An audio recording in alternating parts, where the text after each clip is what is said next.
મારું પણ એક ઘર હોય અને કાર્યક્રમ અંતર્ગત મહારાણા પ્રતાપ સેવા ગ્રુપ દ્વારા વડગામ ખાતે ચકલી અને કુંડાનું વિતરણ કરવામાં આવ્યું. નમસ્કાર, બીજી ન્યૂઝ ગુજરાતીમાં આપનું હાર્દિક સ્વાગત છે. વડગામ બસ સ્ટેન્ડ ખાતે જનસેવા ચેરિટેબલ ટ્રસ્ટ સંચાલિત મહારાણા પ્રતાપ સેવા ગ્રુપ દ્વારા ચકલી ઘર અને કુંડાનું વિતરણ કરવામાં આવ્યું, જેમાં લુપ્ત થઈ રહેલ ચકલીને બચાવવાના અભિયાનમાં સતત 5 વર્ષથી પ્રયાસ કરી રહેલ ટીમ તેમજ ઉનાળાની અબોલ જીવને સરળતાથી પાણી મળી રહે તેવા એક પ્રયાસ ગુજરાતના વિવિધ સ્થળે 20,000 ચકલીઘર અને 20,000 પાણીના કુંડાનું વિતરણ કરવા મહારાણા પ્રતાપ સેવા ગ્રુપ બનાસકાંઠા જઈ રહ્યું છે. ત્યારે વડગામ બસ સ્ટેન્ડ ખાતે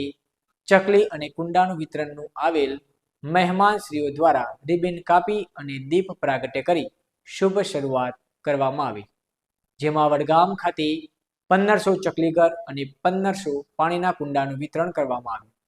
જેમાં કોમી અને એકતાના ભાઈચારા સાથે દરેક સમાજના અગ્રણીઓ, રાજપૂત કેળવણી મંડળના પ્રમુખ શ્રી મદારસિંહ હડિયોલ, વડગામના પૂર્વ સરપંચ શ્રી ભગવાનસિંહ પી સોલંકી, જિલ્લા પંચાયતના પૂર્વ સદસ્ય Lakshmiben Karan, Kiranbhai Vadagam, DV Solanki advocate, Bhikhabhai Prajapati, Rameshji Thakor, Aminbhai Mansuri, Galaxy સ્કૂલના પ્રમુખ શ્રી કાનજીભાઈ ચૌધરી, સરસ્વતી સ્કૂલના પ્રિન્સિપાલ ઉદયસિંહ સોલંકી, મહેમદપુર ગ્રામ પંચાયતના સરપંચ શ્રી પ્રવીણસિંહ રાઠોડ, તરુણસિંહ પરમાર તેમજ મહારાણા પ્રતાપ સેવા ગ્રુપ ટીમના મેમ્બર્સ હાજરે કાર્યક્રમને સફળ બનાવ્યો હતો. જ્યારે ઉનાળાની ગરમીમાં લોકો એસી સાથે પંખાની હવા ખાઈને ગરમીથી રાહત મેળવી શકે છે, પણ અબોલા પક્ષીઓને પાણી અને છાંયડા માટે સારું ઘર મળી રહે તે હેતુથી જનસેવા એ જ પ્રભુ સેવાને સાર્થક કરતા